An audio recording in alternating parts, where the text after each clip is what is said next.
The judicial branch interprets laws and declares the actions of those brought to court either constitutional or unconstitutional. One of the biggest cases of recent years was the case of Casey Anthony, a 27-year-old Ohio-born resident who was accused of killing her 3-year-old daughter, Kaylee Anthony. When Casey was pregnant with Kaylee, she denied her pregnancy to her parents until she was 7 months pregnant. Casey Anthony stepped in the spotlight as news of her daughter's mysterious disappearance surfaced. One day after an argument with her mother Cindy, Casey took Kaylee and left her parents' house. Their departure marked the last confirmed sighting of Kaylee alive. When Casey was asked about when she'll return, she wasn't straightforward, and when she was asked about Kaylee, she said that she was with her nanny. They later found the car that Casey had run off with on a side of a road in Florida and noticed the strong odor of decomposition coming from the trunk. Casey was out of the house for 31 days before Cindy found her and brought her back home.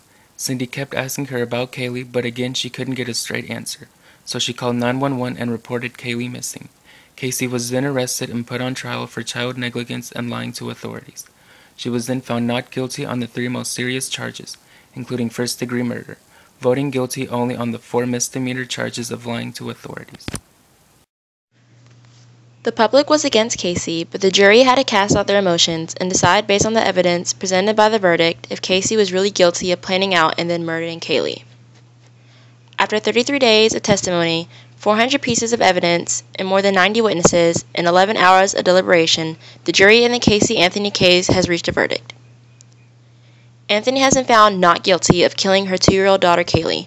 She was also found not guilty of aggravated child abuse and aggravated manslaughter of a child, but she was convicted on charges of misleading law enforcement. It's important to have a judiciary that is independent of the legislative and executive branches because it gives them the right to make their own decisions without the permission of the other two.